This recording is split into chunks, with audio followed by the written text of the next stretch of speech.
Igagawa kita ng siopaw na dito mo lang matitikman. Bagong-bago to, galing Pransya. Ayan. Ano special dito? Wala pa, wait lang. Una, lalagyan natin siyang creme brulee.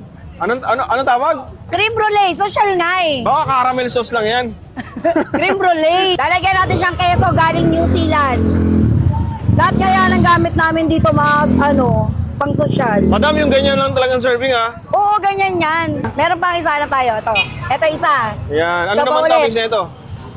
Ang toppings niyan, ito. Ang Ano toppings, ito, deep. Parang sealant yan ha. Ah? Silat, ano yan? Parang sa bubong yan. Construction. Siyempre, ito, kusot. Anong kusot? Kusot, galing po, kusot ng foam.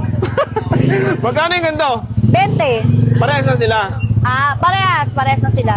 Sa mga pupunta, dito nyo lang kami matatagpuan sa may Estero Segado, dito sa may Carriedo. Napapagitan siya ng SM tsaka Isitan. Katabi lang din yung baga ng mama mo. Anong oras ka wala dito? Ako, anong oras ako wala dito? Pagbukas ng Fusion Alley, meron din kasi ako doon na ganito.